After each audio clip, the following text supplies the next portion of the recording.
안녕하십니까. 뉴탐사 원자력 S5. 오늘은 윤 검찰총장 옷 벗고 대선 출마한 동기라고 하는데 월성 원전 1호기 수명 연장 때문에 그랬다는 얘기거든요. 그래서 시청자 여러분들과 함께 월성 원전 1호기가 도대체 뭐냐, 또 그 가운데 얽힌 내막이 도대체 뭐냐, 왜 월성 원전이 수명 연장을 추진했고 왜 폐로가 됐고 왜 그것이 문제가 돼가지고 지금까지 왔느냐 하는 문제들을 총체적으로 여러분들과 함께 분석하고 내용을 알아보는 시간을 가지도록 하겠습니다. 그래서 월성 1호기는 일단 먼저 후쿠시마 오염수 2기 D 플러스 88일이 되는 날이기 때문에 3차 방류가 시작한 지 내일 모레면 이제 끝납니다. 3차 방류도. 그래서 내년 3월까지 31,200톤 방류가 목표인데요. 일단 먼저 후쿠시마 오염수 진행상, 현황, 이슈 중심으로 간략히 먼저 알아보는 시간을 가져보겠습니다. 8월 24일 오염수 방류가 개시됐고요.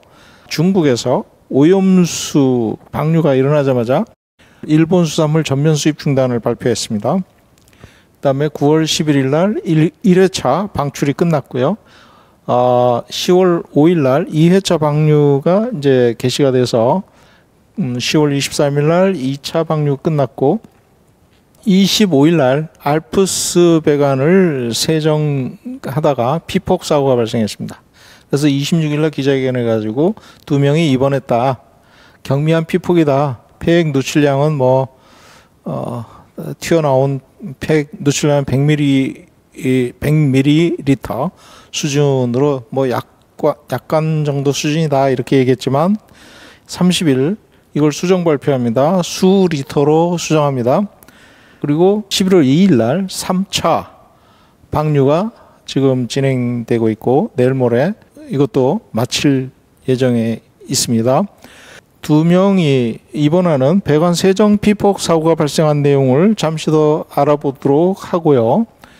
이것이 특히 8월 24일 날 오염수 방류를 처음 시작했기 때문에 8월 24일, 즉 24일을 기준으로 9월 24일부터 일본의 안녕원전 1000만 명 액션 실행위원회 주관으로 총리 관저 앞에서 매월 24일 날 항의 활동을 꾸준히 하고 있습니다. 8월 24일 날 이제 첫 방류가 됐고 9월 24일, 10월 24일 이렇게 두 번 벌써 했고 이게 사진이 40여 명 앞에 가가지고 하는 건데 이런 항의 활동은 참 드문 활동이죠. 일본으로서는.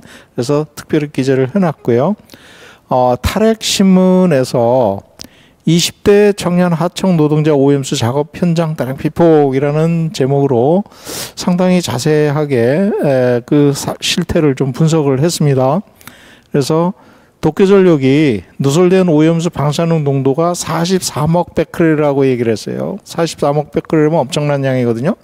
왜냐하면 400만 베크렐 이상이면 고준위 핵폐기물로 들어갑니다. 그래서 이것은 고준위 핵폐기물 수준의, 즉 사용 후 핵연료 수준만큼은 아니지만 그에 준하는 상당히 높은 방사능 농도를 얘기합니다. 그래서 이 방사능 농도가 나갔고 누설량은 처음에 100ml 했다가 이제 수 리터로 좀 바꾼 상황입니다. 피해자를 좀 상대 테이블로 정리를 해놨어요. 그 내용을 보니까 A씨는 20대 남성이고 A사에 4개월 근무를 했고 B씨는 A사에 4년 근무했는데 이 두 사람이 피폭이 됐어요. 한 분은 20대 남성, 40대 남성 이렇게 두 남성이 들어가서 작업하다 했는데 방호복을 보면 전면 마스크는 썼지만 방수복을 입지 않았다. 그래서 나머지는 방수복을 입어서 피해는 적었지만 방수복을 입지 않았기 때문에 물을 뒤집었으니까 이제 KCPM 초과돼가지고 방사능이 오염되니까 기준치 이하로 낮추지를 못한 거예요, 현장에서.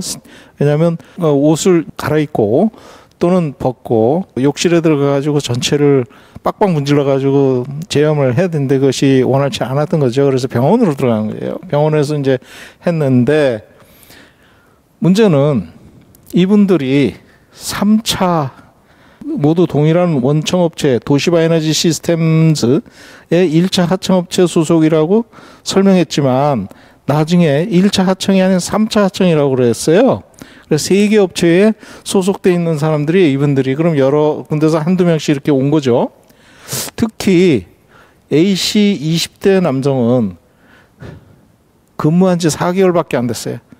완전 초짜죠. 초짜. 잘 모르는 사람이에요. 근데 B씨는 A사에 4년 동안 근무를 했던 사람인데 현장에 이제 들어온 건데 이분들이 비닐방호업, 즉 방수복을 입지 않았다는 것은 이해를 할 수가 없는 얘기입니다. 지난 시간에 벌써 이 사건이 있었을 때 비닐방호복을 입지 않았다는 말씀을 드렸지만 이것이 실제로 방수복을 입지 않았다는 것이 확인이 됐고요. 중요한 것은 3차 하청업체이기 때문에 분명한 얘기인데요. 이분들이 일본 사람이 아닐 가능성이 있습니다. 다시 말씀드리면 베트남이나 이런 데서 사람들을 불러다가 이런 일을 시키는 경우를 저희들이 현장 가서 직접 목격을 했거든요. 거기다가 언어 문제도 있고 이분들이 잘 모르고 젊은 사람이니까 들어가서 빠락빠락 하니까 가서 해라 해가지고 하다가 이 문제가 터진 거죠. 현장을 잘 모르는 사람이 이 작업을 했다.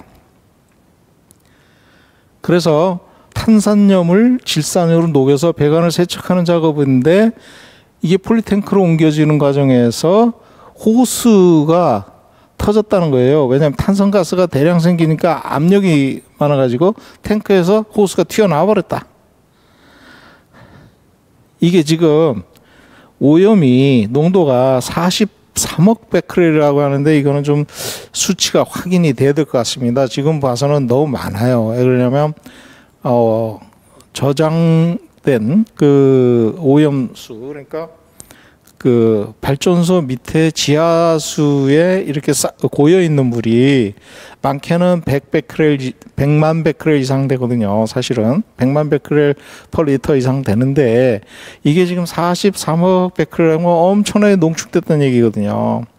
그게 전처리 과정에서 1차, 2차 과정에서 핵종들을 제거한다 그랬지 않습니까? 근데 그때는 이제 어떤 먼지 같은 거가 쌓여서 이제 버리는 그런 문제이기 때문에 사실 굉장히 많은 방사능이 나오죠. 그리고 그것이 슬러리 형태로 이제 빠져나오기 때문에 이 배관에서 이것이 어떻게 보면 막힐 수도 있는 거죠. 그래서 그 물을 세척하는 과정에서 이렇게 됐다.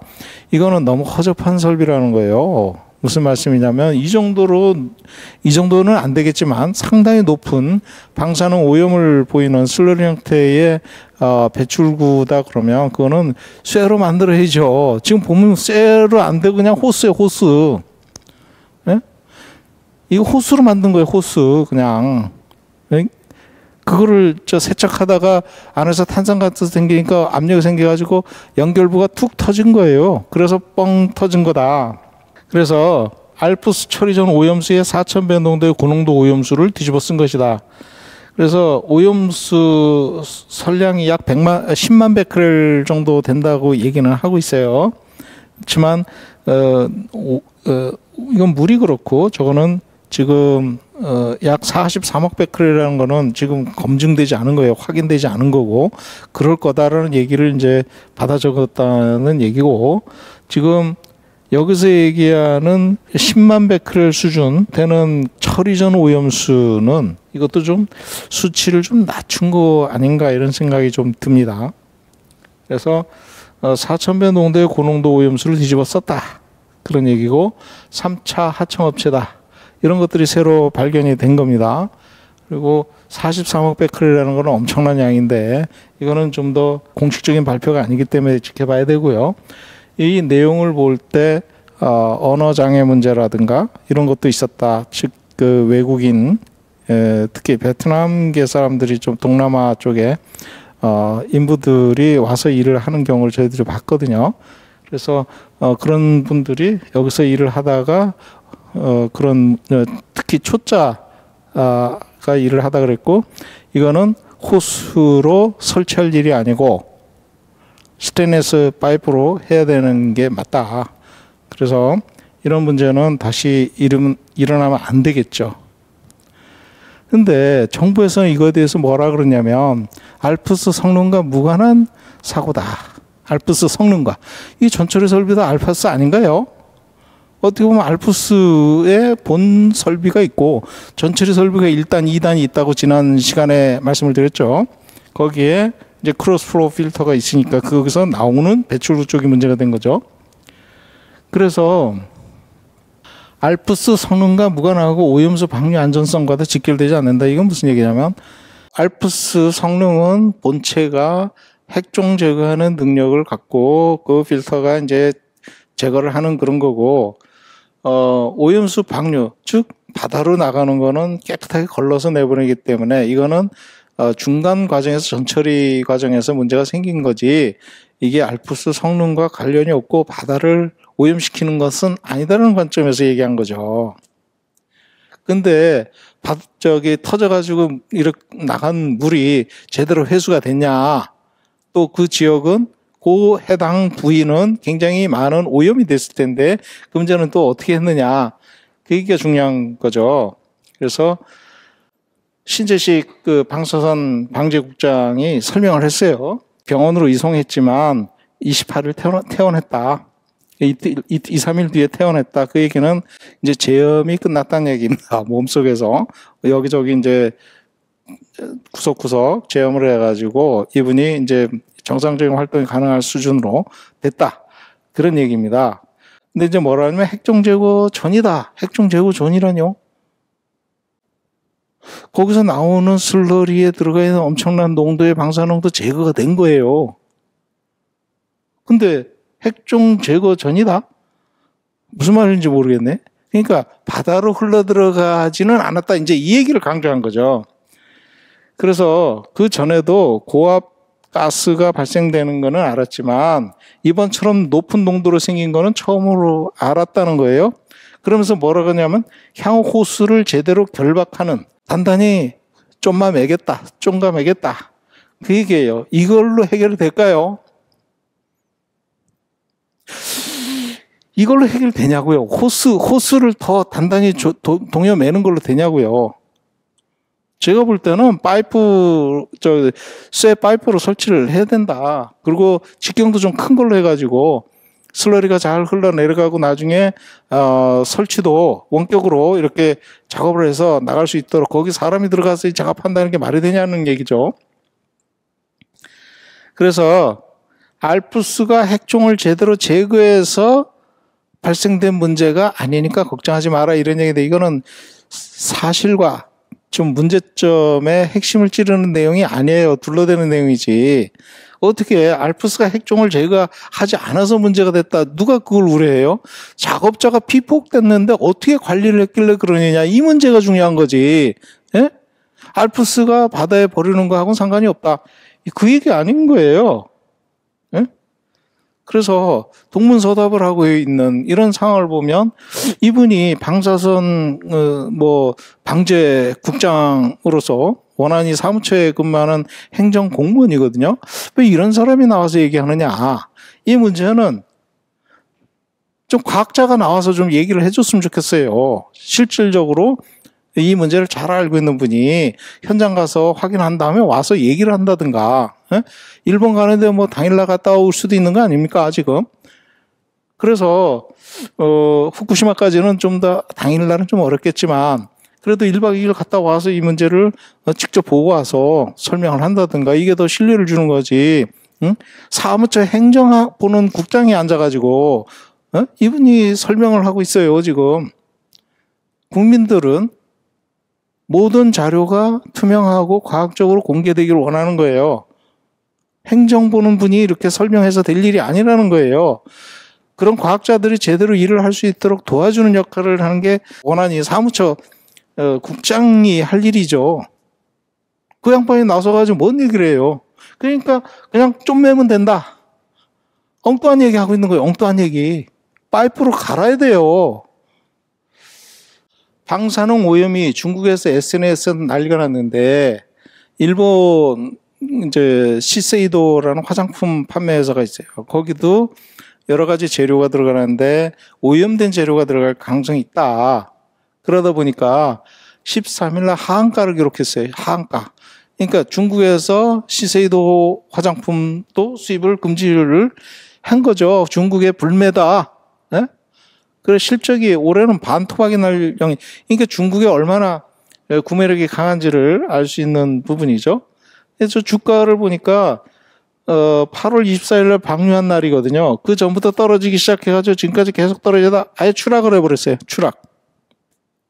그래가지고 실적이 지금 반토막이 났고 이게 아마 시세이도만의 문제가 아니고 후쿠시마 오염수 방류에 따른 일본 내에 여러 가지 기업들의 어떤 문제 이런 것들을 대표적으로 보여주는 사례다. 그래서 일본이 좀 왜 저렇게까지 무리하면서 버려야 될까 이런 생각을 해봅니다.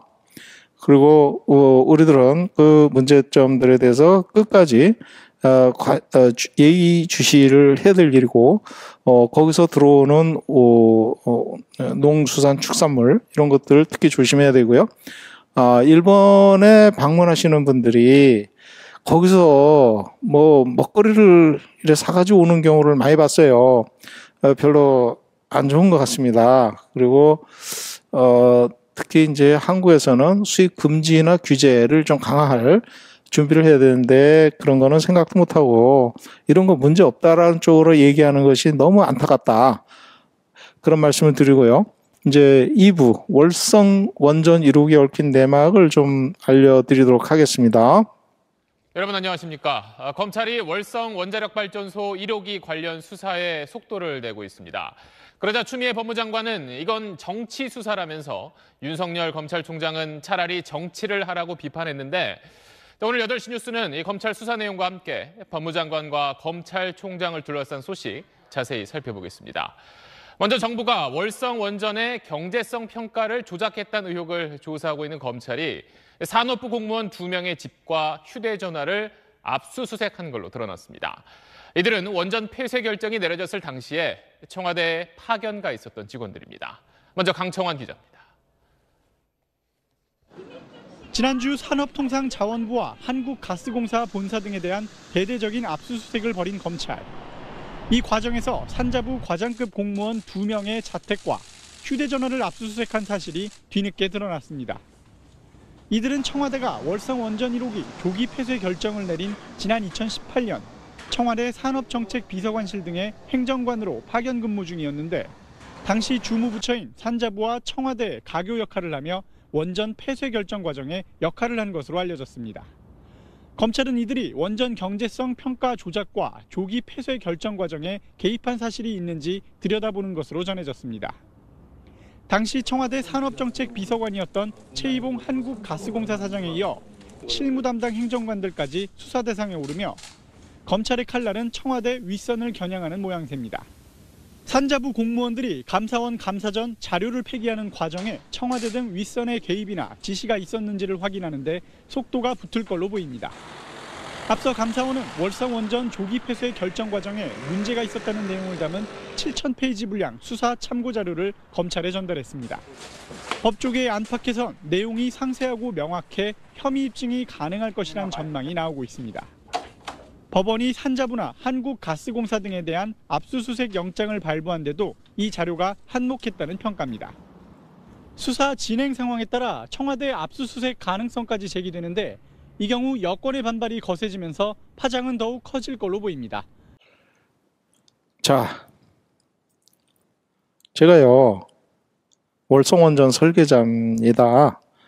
1호기가 돌아가고 있었고 2, 3, 4호기가 신규 설계가 될 때 91년부터 95년까지 제가 여기에 원자로 핵연료 교환 및 저장 이쪽 시스템의 한 파트로 제가 들어가 가지고 이 일을 현장 시공까지 다 끝냈어요.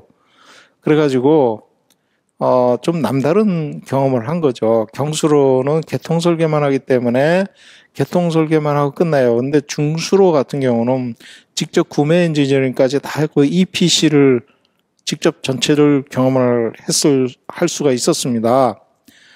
그래서 후쿠시마 원전 사고 이후에 제가 맡았던 분야가 퓨얼 핸들링 쪽에 경남연기를 통과하는 그런 시스템이 돼 있어요. 평상시에 해결료를 교환하려면 평상시에 들어가고 평상시에 나가야 되는 거죠. 그러면 경남연기가 항상 오픈돼 있었어요. 이제 수조가 있어서 물 밑으로 이렇게 경남연기를 통과해서 나가는 그런 구조가 있었는데 제가 2, 3, 4호기 설계할 때 체르노빌 원전 사고 이후에 경남연기의 중요성 이것 때문에 거기에 경남연기 수문을 설치했거든요. 그래서 경납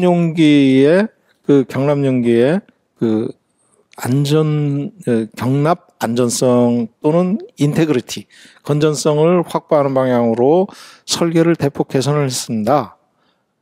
그렇기 때문에 이 문제를 누구보다 잘 알고 있었어요. 근데 월성 1호기 수명 연장을 하려고 준비를 하고 있었던 시기가 2014년이 이제 됐어요.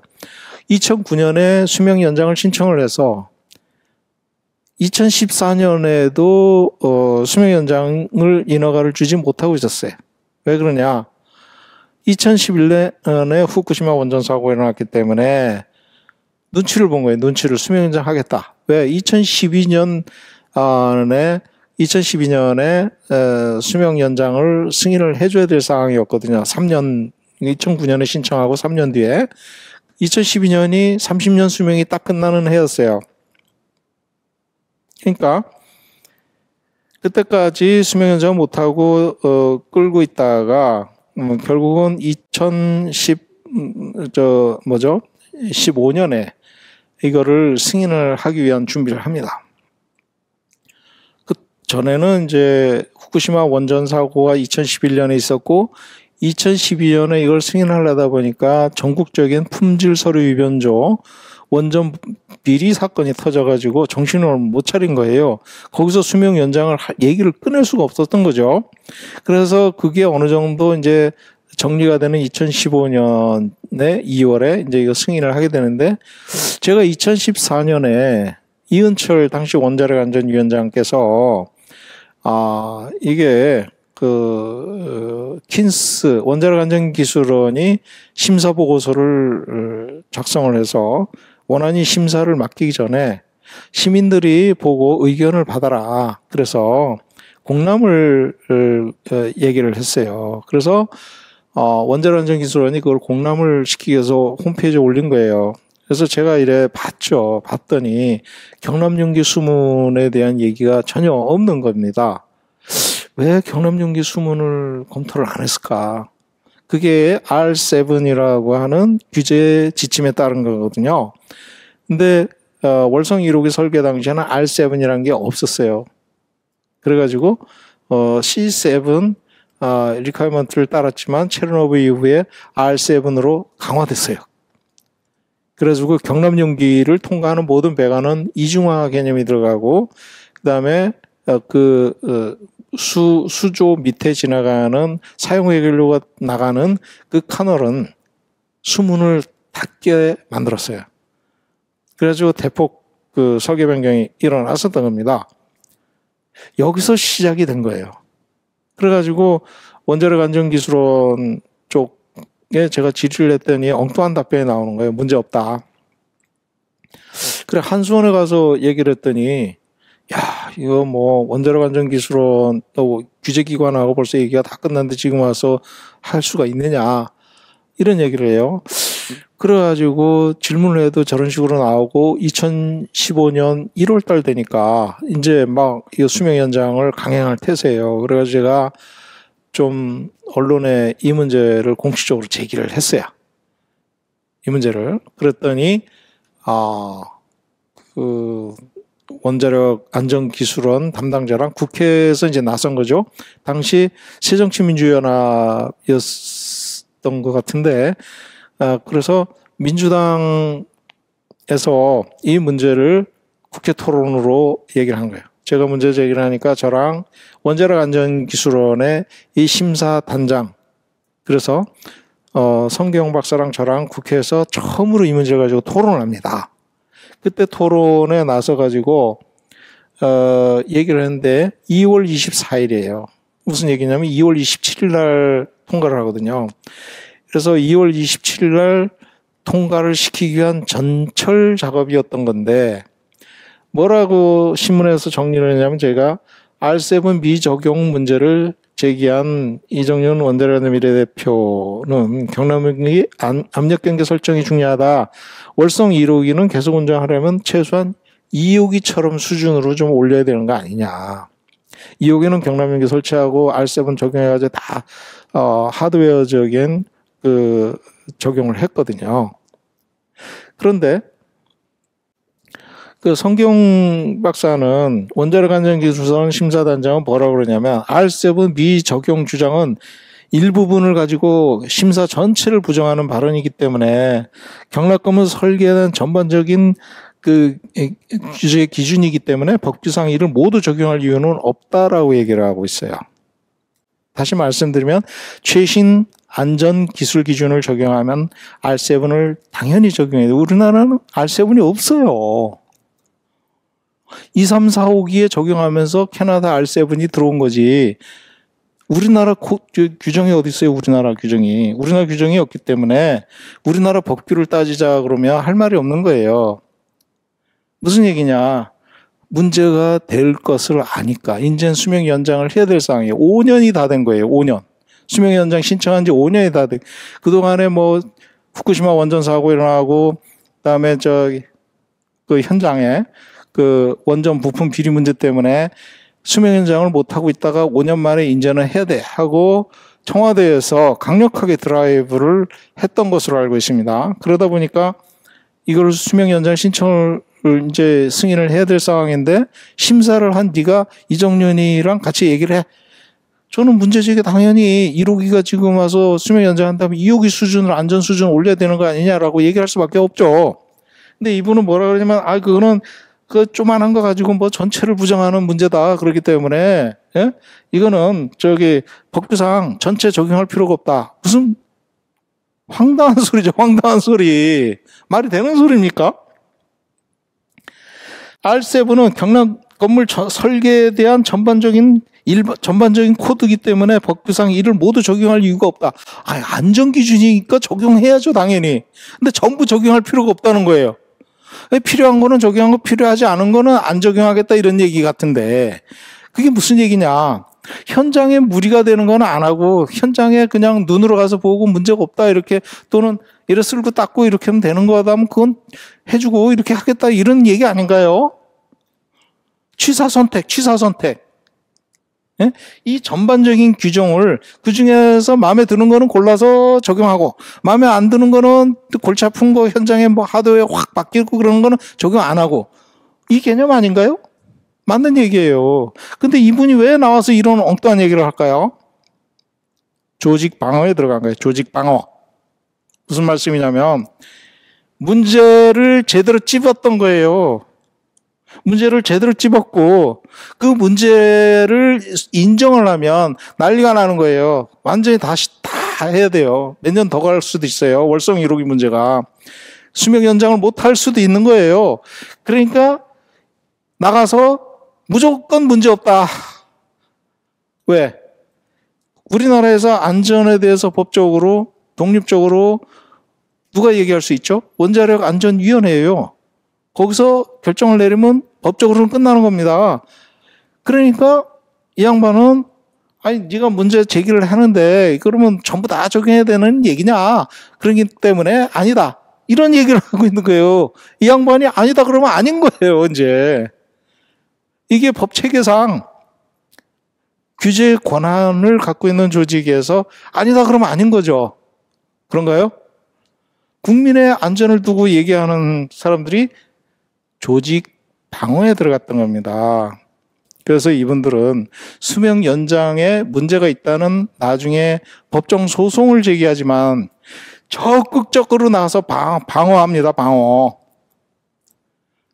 결국은 이 양반이 심사단장이었지만 본부장, 부원장, 원장으로 진급합니다. 나중에.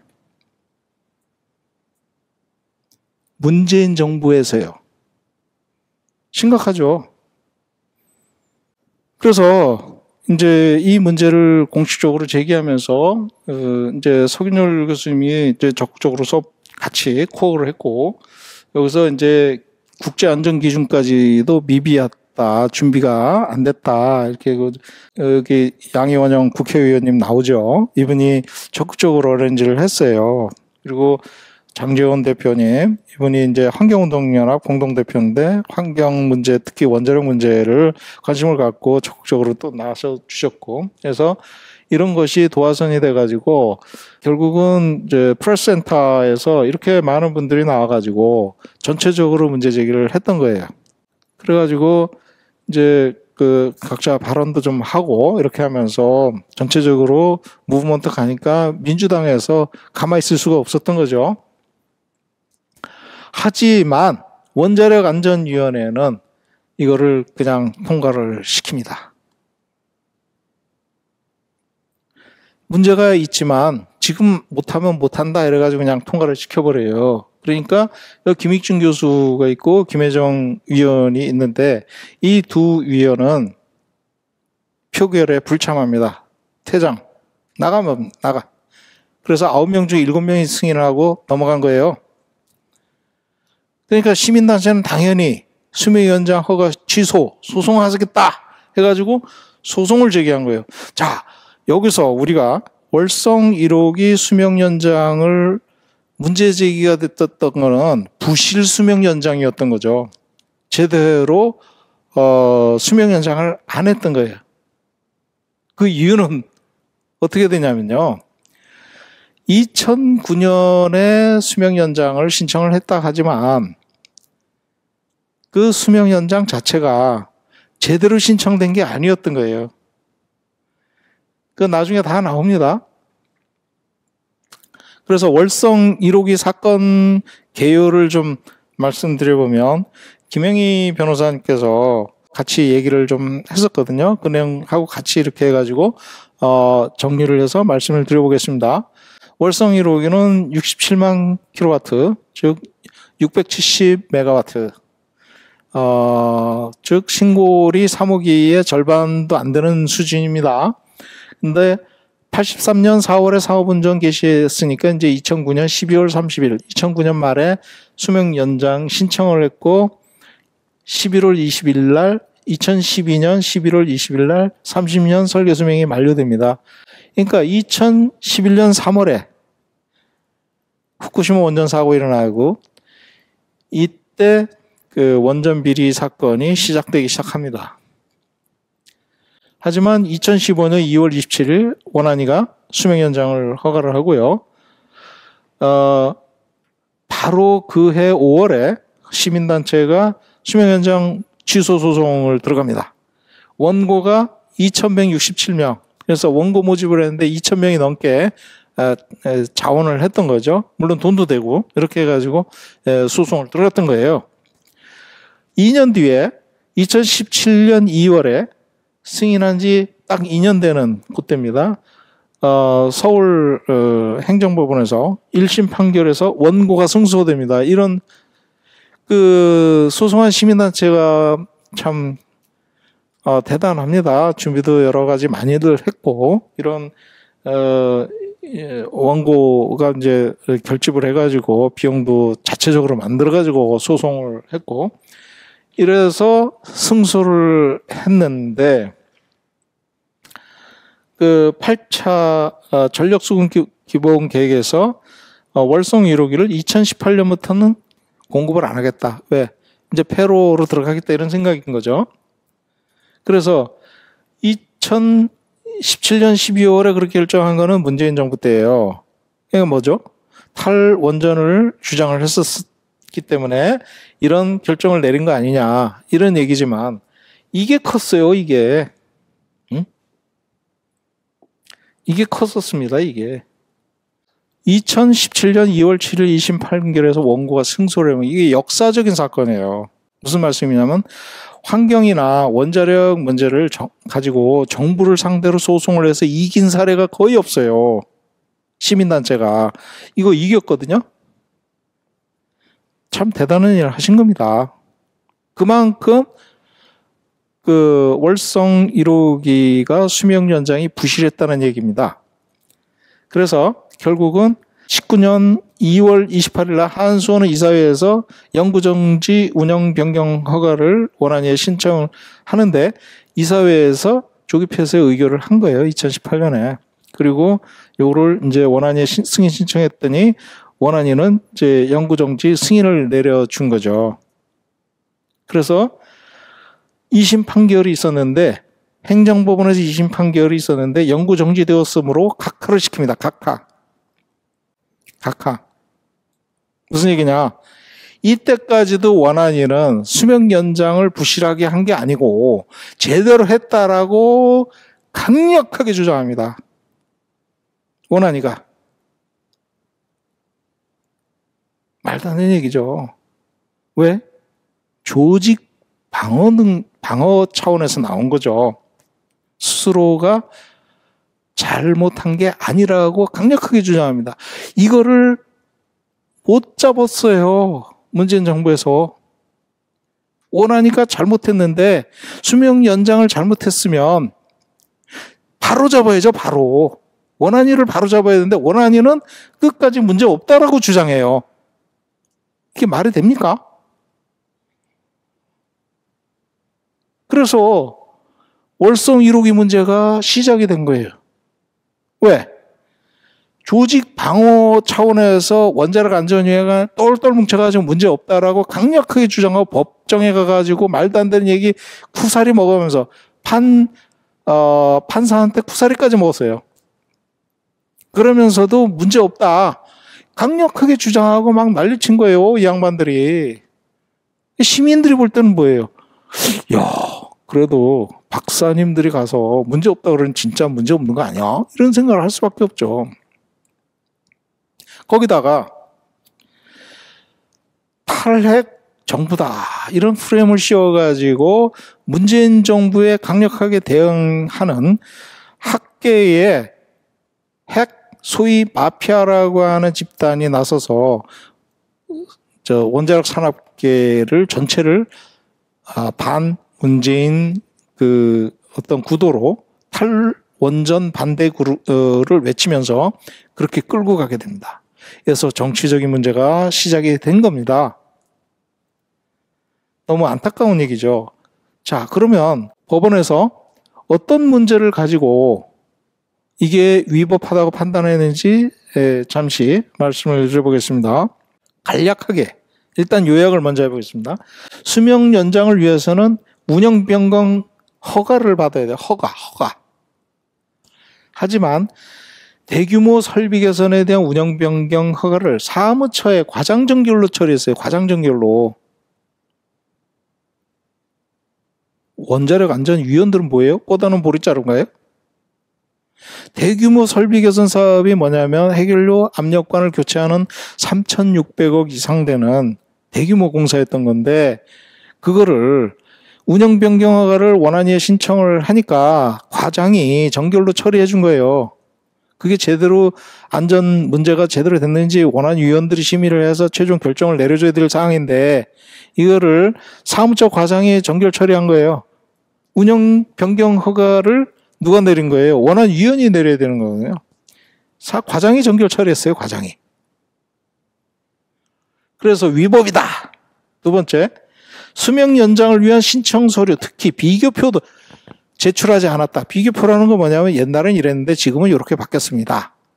이거를 비교표를 쫙 만들어서 제출해야 되는 게 이게 법적으로 요건이에요. 이것도 없이 심의 의결을 제대로 하지 않았다. 이것도 하나의 미싱 포인트입니다. 그 다음에 이은철 위원장과 조성경 원안위원이 결격사유에 해당한다. 즉 결격사유가 있는 사람들이 당연 퇴직을 해야 되는데 수명 연장 허가에 참여해서 표결을 했다는 거예요. 그러니까 위법하다. 이것도 받아들였어요. 판사가.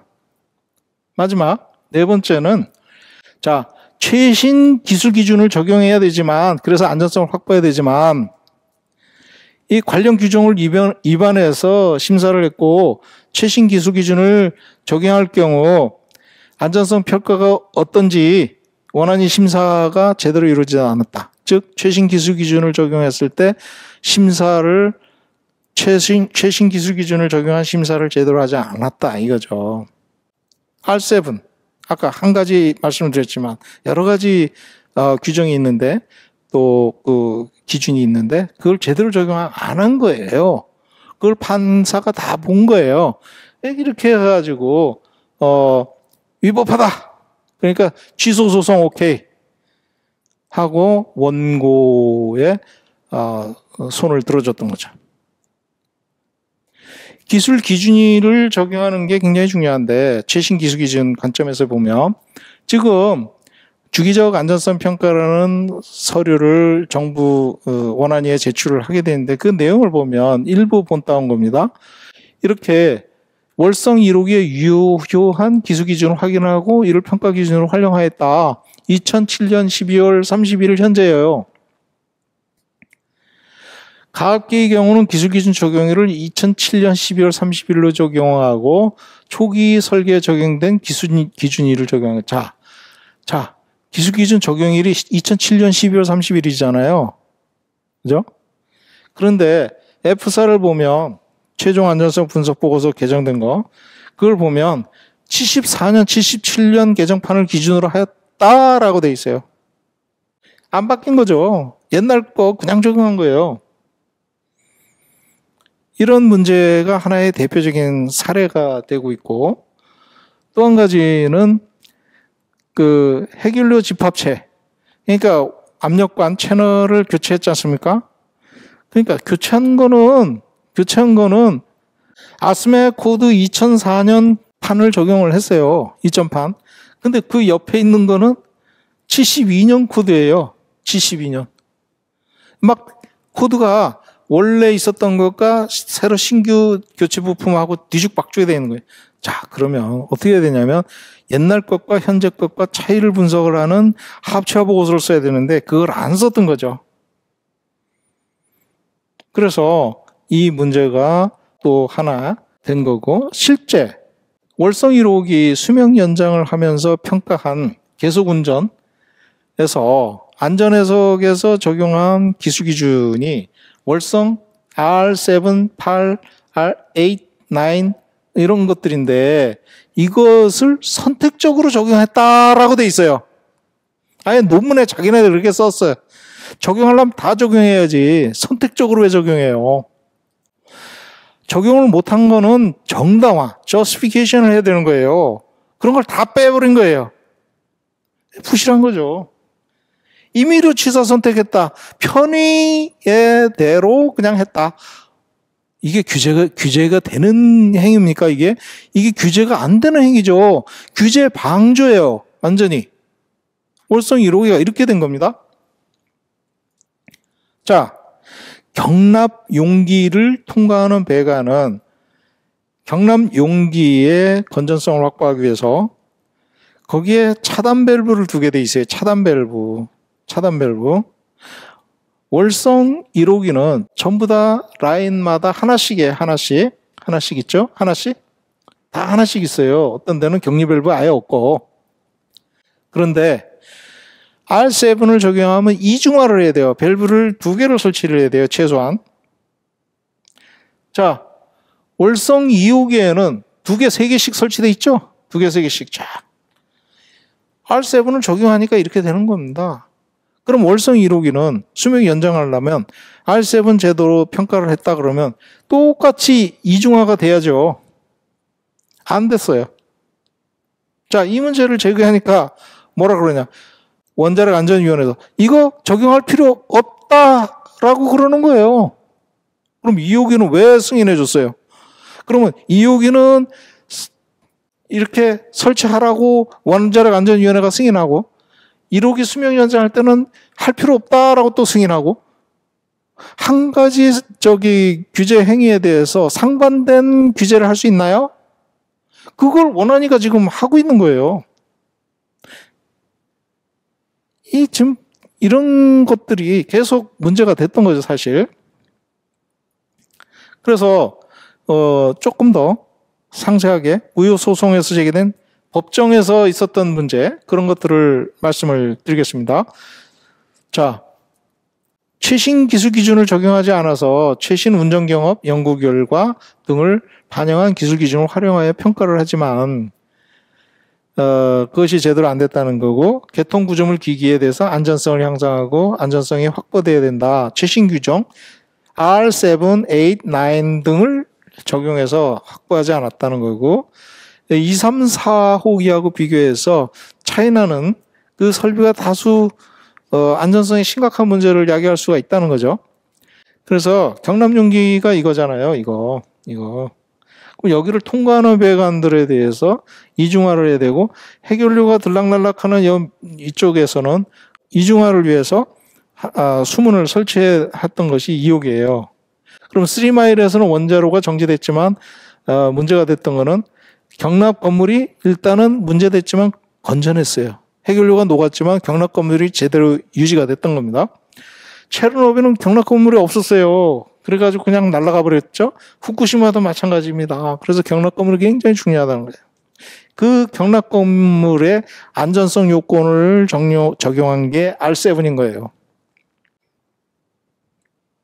특히 체르노빌 사건에서 경납용기가 없었던 그 체르노빌 원전의 사건을 두고 R7이 강화됐던 건데, 이거를 수명 연장하면서 월성 1호기에 적용하지 않았던 R7을 제대로 적용해서 제대로 평가해서 설비가 보강이 필요한 보강을 했어야 되는 거죠. 수명 연장하려면 그렇게 했어야 되는 거죠. 그러니까 부실하다는 얘기가 들은 겁니다. 예? 자, R7이 뭐냐면 경납용기 그 계통이고, R9은 비상 노심 냉각 계통이에요. 그 다음에 비상 노심을 냉각하는 계통이 R9이고, 안전하게 정지를 시켜야 되는 동물질을 주입하는 그런 계통이 두 개가 이중화가 돼 있어요. 8, 10입니다. 이런 안전계통을 제대로 업그레이드된 기준에 따라서 평가를 하고 필요하면 개선을 하고 아니면 교체를 하고 해야 되는데 그걸 하나도 안 한 거예요. 그래서 설계 기준 사고 이런 것들이 특수 안전계통이 작동하지 않는 경우는, 이런 특수 안전계통이 작동하지 않는 경우는 중대사고로 바로 가는 거예요. 해결료가 녹아요. 그런 사고로 바로 가는 겁니다. 자, 그러면 필요한 서류를 제출하지 않았다 그랬잖아요. 필요한 서류. 운영기술 지침서부터 해가 쭉 최종안전성 분석 보고서에 쭉 있어요. 주기적 안전성 평가, 주요기기 수명 평가, 환경영향 평가, 이게 굉장히 중요한 거예요. 주기적 안전성 평가 심사 서류로 이런 것들이 7종이 있습니다. 근데 아까 말씀드린 것처럼 서류 중 변경되기 전과 변경된 후의 비교표, 이걸 제출 안 한 거예요. 그리고 운영 변경 허가를 위한 아까 7가지 서류, 그런 것과 비교표를 제출하지 않았음에도 수명 연장을 신청하면서 3종 서류만 제출하고 그것만 심의해서 허가를 내준 거예요. 그럼 운영 변경 허가를 받기 위한 제출되지 않은 서류가 뭘 의미하겠습니까? 결국 심사를 제대로 안 했던 거죠. 이렇게 부실했던 거예요, 월성 1호기 수명 연장이. 여러분들이 이 문제를 제대로 직시를 해야 됩니다. 나머지는요, 다 헛거예요, 헛거. 안전이 제일 중요한 게 원전이지 않습니까? 그래가지고 7개 최종 안전성 분석 보고서, F4라고 하는 최종 안전성 분석 보고서는 15권이 넘은 수만 페이지, 원안위원이 가서 보려고 해도 복사도 못하게 해요. 지금 원자력 안전위원회 사무처가. 이래도 되는 겁니까? 국가 영업비밀이래요. 영업비밀을 없애버려야 돼요. 원전 안전이, 국민의 안전이 더 중요하지 영업비밀이 뭐가 중요합니까? 껍데기만 보게 하고 이렇게. 네? 저랑 같이 캐나다에서 일을 하셨던 중수로 전문가 증인이 있어요. 그분이 한국 와서 증인을 해줘 굉장히 중요한 역할을 했는데, 그분은 월성 2, 3, 4호기 최종 안전성 분석 보고서가 ACL 캐나다 원자력 공사 안에서는 여기저기 돌아다니는 자료였어요. 당연하죠, 그건. 원안위 과장이 정결 처리를 했다. 아까 나왔던 얘기죠. 그래서 원안위원회 심의 의결 사항임에도 이거를 제대로 심의를 거치지 않고 사무처 과장이 그냥 사인 딱 하고 끝나고 그런 거예요. 원안위원이 위원회가 심의 의결한 것은 수명 연장 허가 관련 딱 한 건이에요. 그럼 구체적인 내용이 뭐가 잘대로 됐는지 안 됐는지 그건 과장 정결로 넘어간 거죠. 이 말이 됩니까?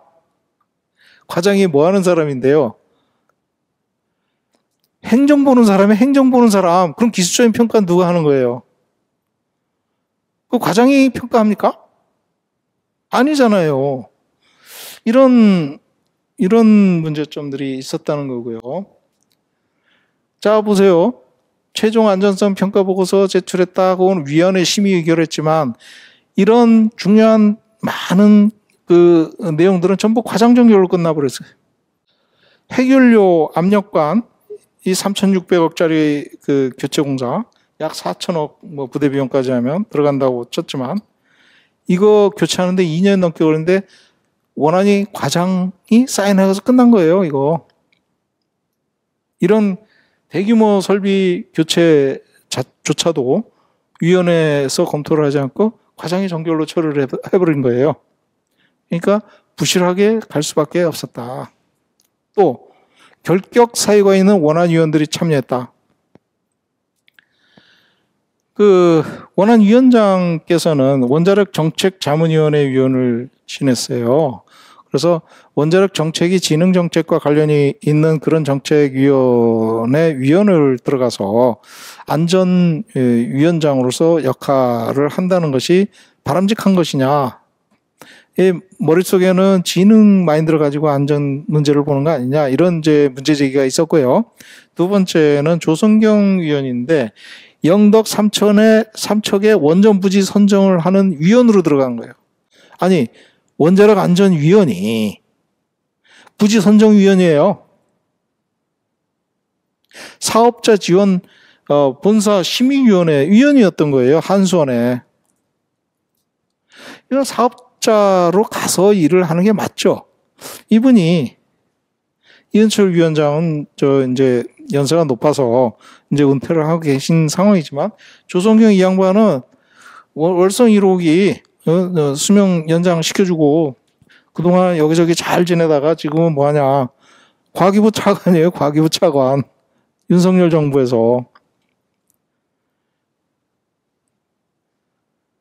이것 때문에 월성 1호기가 부실하게 심사했다는 사유 중에 하나가 됐던 거예요.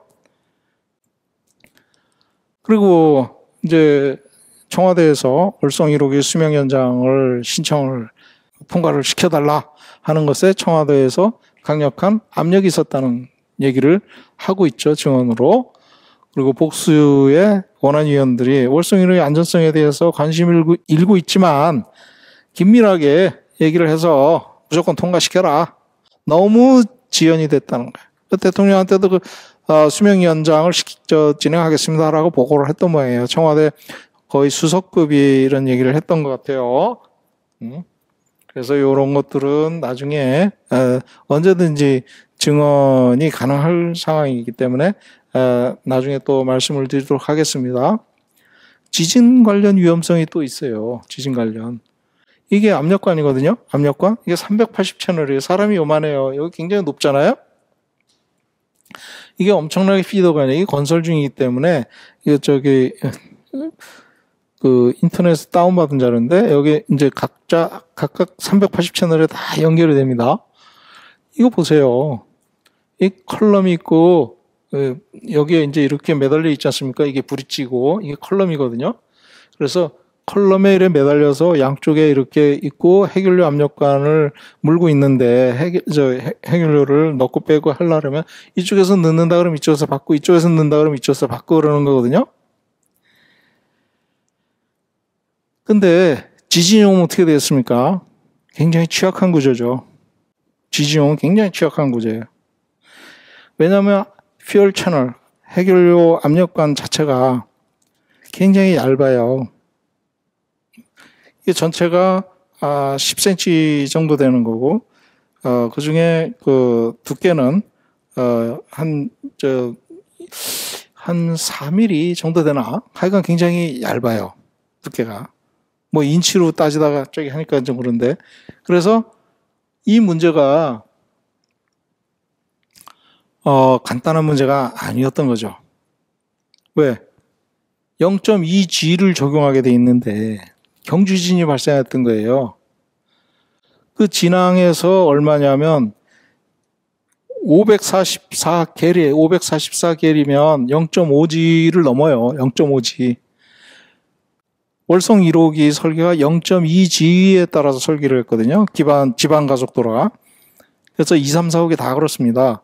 다행스러운 것은 27km 떨어져 있기 때문에 이쪽에 온 것은 0.1G, 절반 수준, 그러니까 설계 기준 지진 0.2G의 절반 수준인 0.1G 정도로 왔어요.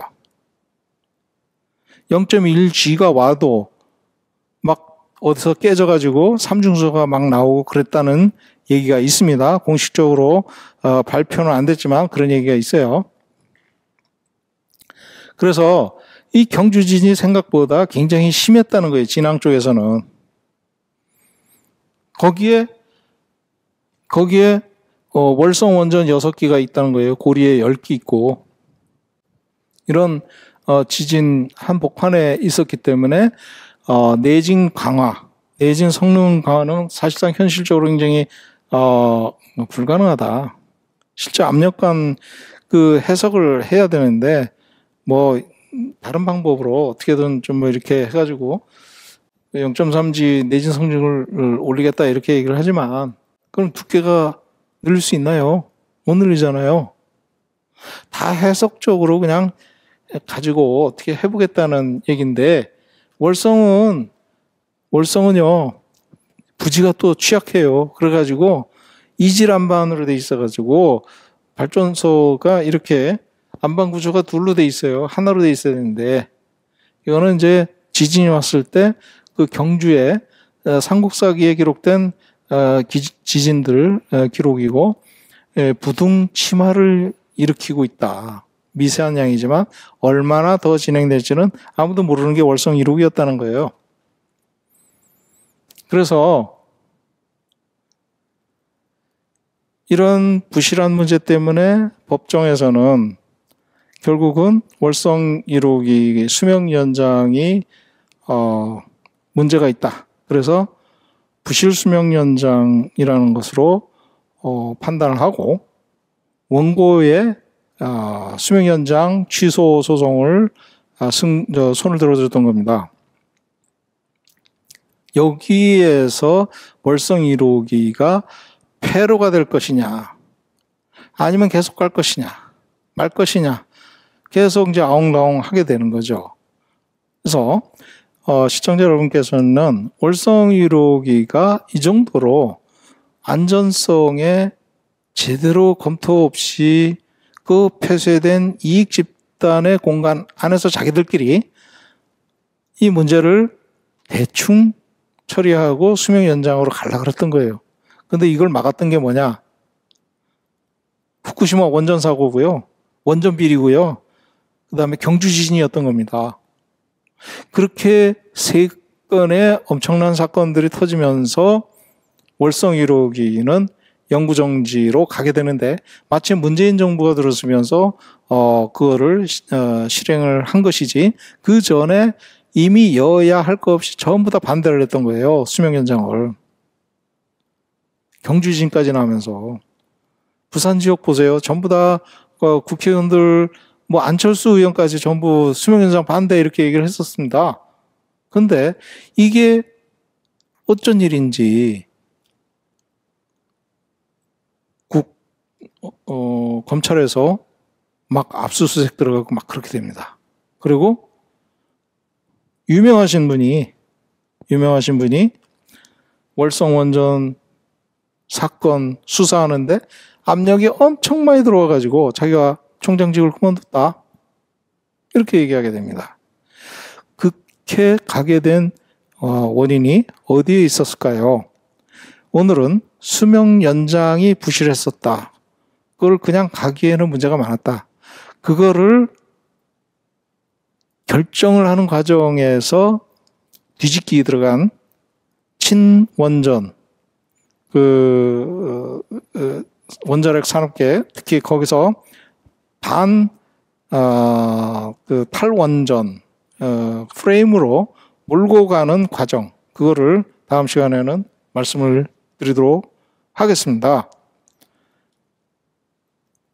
감사합니다. 오늘 여기까지 하겠습니다.